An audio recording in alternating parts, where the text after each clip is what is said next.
Hey there folks, Aldershot here, and today we're going to do an impression on Cross of the Dutchman, developed by Triangle Studios, and it's on sale on Steam at the regular price, around $9 USD. Now Cross of the Dutchman is essentially a top-down adventurer, but it has an interesting hook in that it's based off of a real-life historical figure, right? And this figure is, I'm going to butcher this name real bad, just so you guys know, but I'll give it a go anyways. It's based off of Pier Gerofs Donia, right? And I believe he's some sort of Dutch noble who helped free the Dutch people of Saxon rule or something along the lines of that. I don't know, guys, I'm not a historian, but regardless, it is based off of this historical figure's life. So some of the events in this game kind of mirrors the real life events of this person, although very, very loosely, to say the least. But obviously we'll talk more about that when we actually jump into the game. Now a small disclaimer or disclosure before I actually begin our impression, in that one of the developers is actually on my Steam friends list. But no worries, I mean, we're not like best buddies or anything like that. It's not like we had dozens of Killing Floor games together or anything like that. Although that would be cool, I would welcome it. But he simply just added me to Steam in order to contact me to see if this channel would be interested in covering Cross of the Dutchman. And of course, we're taking a look at it today, so I said yes. And here we are. So it's not going to really impact our video whatsoever, but I thought I'd mention it anyways, just in case. Anyways, at the end of the video, we'll talk about the options menu as well as any extra features. But for the time being, let's just jump into a game that we already got started. Actually, my first critique of this game, there is only one save profile. There's no separate save slots, there's no separate save profiles. And because of that, since I've already completed the game, which is only about 3 hours by the way, so it's relatively short, I actually had to play through the game again in order to get to a certain point where I can start talking about the intricacies of the mechanics and all that stuff, right? So that was a little bit annoying. Would be a great benefit to the quality of life for the players if there was separate save profiles, but there you go, there's not. Anyways, let's just jump into the game that we got prepped up. Like I said, I already finished it about 3 hours first time through. Yeah. Anyways, I'll let you check out one of the opening cutscenes so you get an idea of how the cutscenes kind of play out. It is done in this sort of illustrative style with fonts or text laid over it, so there's no real voice acting. It's mostly just kind of padding illustrations and stuff like that. Although the illustrations are kind of nice, you know, they're done in a pretty interesting style. I do like it. It has a sort of digital comic book feel to it. So yeah, it's all good. Anyways, right now this cutscene is talking about how Pierre got his sword, which by the way, you don't really get until almost 2/3 in. Like, this game only has 9 chapters, and I'm on chapter 6 in order to get to the sword. And I wanted to get to this point before starting our impression, because now we have all our equipment, so we can talk about everything that this game has to present and all that kind of stuff, right? So it's a little bit weird how, like, a really key piece of the mechanic or the combat, which is your sword, don't really get introduced until 2/3 into the game, right? But anyways, we're talking to our friend Weird. I'm pretty sure that's not how you pronounce that name at all. Come on, Pierre, we can finally celebrate in the inn. Alright, well, let's do that. Now, before I do that, I'm going to quickly go over some of the very basic mechanics in this game. Now, this is a top-down adventurer, and it does support gamepad as well as mouse control as well. And you can actually switch between them pretty seamlessly, which is kind of nice. Now, I kind of recommend the gamepad simply because, let's see here, because the gamepad is a little bit more exact, and with the mouse controls, as you can see, a lot of the directional movements is based off of the game's programmed AI, and sometimes the AI is not all that smart. Like, it's not very good at pathfinding sometimes and gets stuck in corners. It's not like Diablo or, say, Path of Exile or Pillars of Eternity or even Dragon Age Origins, where pathfinding for mouse control is relatively smart, right? Like, I can have my character here, I can click, say, up here, And in those games that I named off, they can usually find a path pretty easily, even around corners, whereas in this game, although I haven't actually experienced it yet as an example, but in this game, I did get caught up on corners a lot, and I find the AI pathfinding is relatively not so good, to say the least, right? So I do recommend a gamepad, as it's a lot more exact. But anyways, other than moving around, you do have a basic swing, right? And you also have a charge swing as well. Well, not really charge swing, but like a super attack, just like that, and that'll take up stamina. You can see the top left hand corner, regenerating the green bar below the red bar, which is obviously our health bar. Now we can use our fists as well. We can fight fisticuffs, right? And barehanded also come with their own special abilities as well. In fact, I'm at a point where I have multiple special abilities for the fists, and I can get multiple special abilities for the sword as well, but you saw one, and this is the other one for the fist anyways. But we're going to switch back to the sword. So you can collect multiple special abilities, if you will. I don't know why my character's moving so slow right now. There we go, much better. But I do find most of the abilities kind of just do the same thing. They just hit a large number of enemies around you. And I really just played and used one special ability throughout the whole game, right? As that's all I found to be necessary. And I don't really find a whole lot of use between switching from the sword and fisticuffs. Once I got the sword, I only used the sword. There was no situation where I was like, oh, I'm going to change to my fists, or even change to my special ability. It was just, the combat's very, very basic, right? It's just, like I said, just a swing or a super, essentially. And the super is tied down to your stamina bar, which you can upgrade, once again. And that's basically all the controls in the game. That's basically it. There's really not that much more. I mean, you can interact with people by hitting Y. Let's go and get Ale in the inn. Yeah, okay, sure. He really wants to get Ale in the inn. Let's do that then. But yeah, that's the basic mechanics of the game, right? It's pretty simple overall. I mean, you have a world map, I guess, or an overmap, but the game is pretty linear for the most part. There was no real points of the game where I found it kind of opening up. It was really just kind of go from point A to point B, you know, which is usually marked on your radar, as you can see on the top right hand corner. So let's try and get there. So I think we have to go this way. Here we go. So the game overall is pretty linear as far as how it's structured. Even though the world might look a little bit kind of vast and exploratory, it's really, really not. It's really, really not. The areas that the game don't want you to go to is gated until the story kind of tells you to go there otherwise, right? So yeah, pretty linear. If you're looking for an open world, this is not the game for you. It's really, really not. It's actually quite linear indeed. Anyways, as we're walking to our goal, I guess we should talk about the graphics a little bit. Let's see, I'm just trying to find my way. Okay, it's this way. Yes, the graphics. So it's done in a sort of 3D isometric, low poly kind of fashion. And, you know, the characters kind of remind me of more kind of like the cartoony Sid Meier's games. That's what the style sort of reminds me of. I haven't actually played a whole lot of Sid Meier's games, so I'm probably going to get some shit for saying that. But regardless of that, this game does kind of remind me of that style as far as visuals is concerned, or at least its stylized design. You know, it looks pretty good for the most part.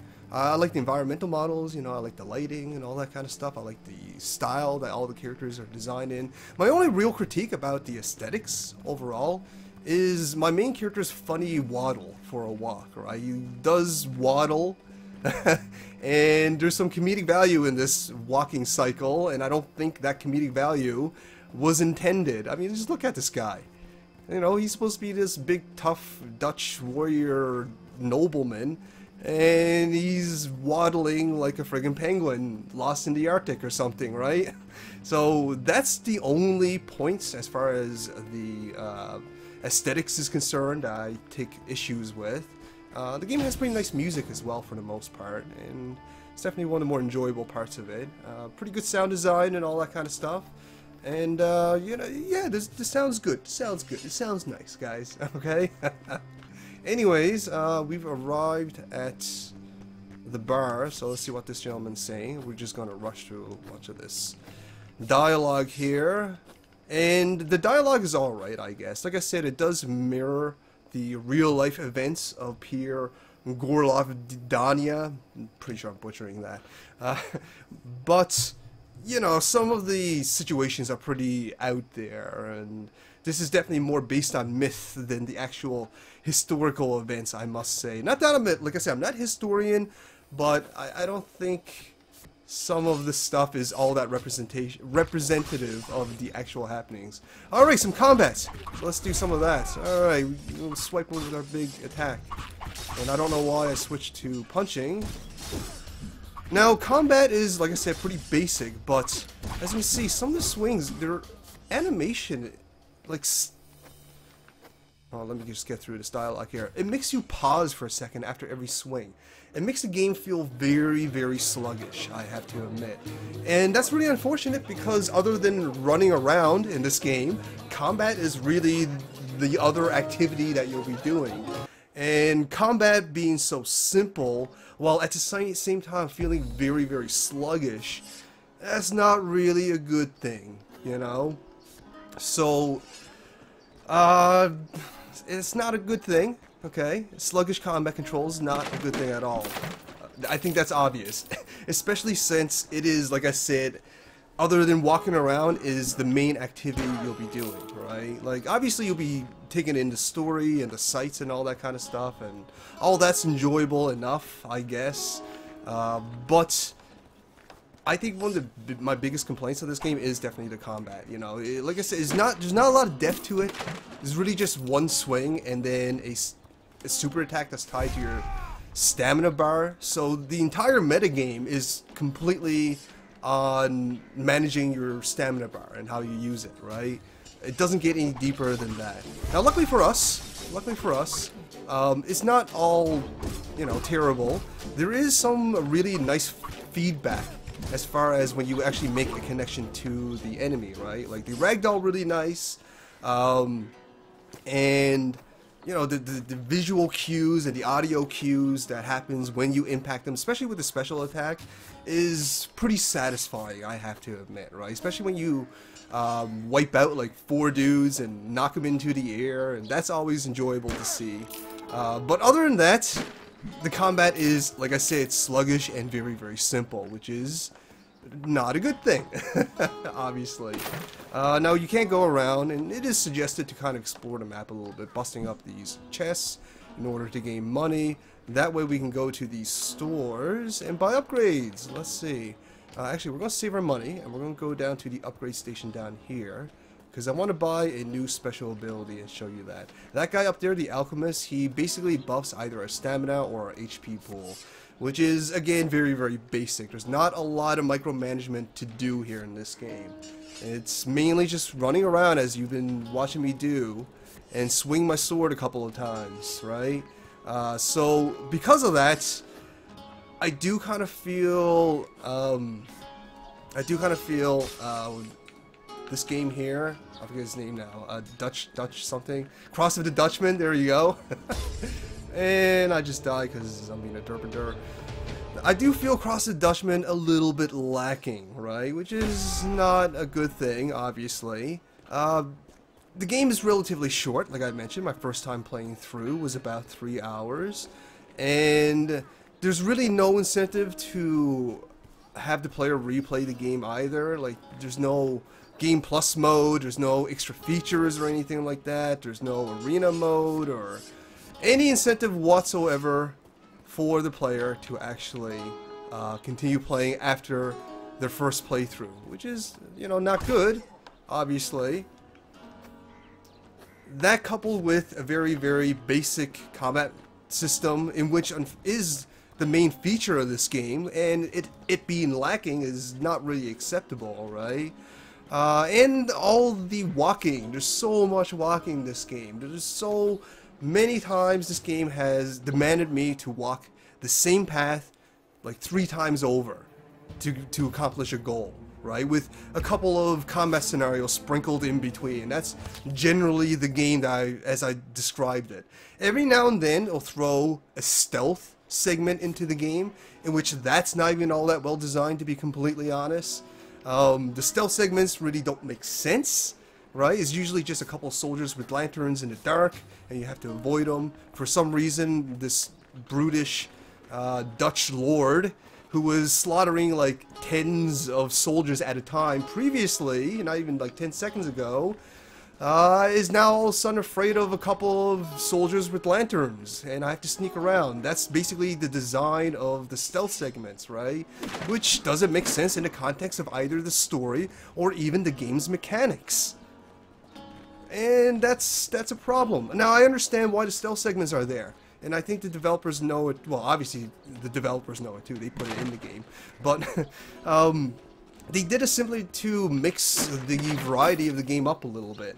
And the game does desperately need it. Like I said, it is just running around or slashing things, and that's all there is to the game. And that's why the stealth mechanics are there. That's why the stealth segments are sprinkled in between every now and then, even though they don't make sense mechanically or in the context of the story itself.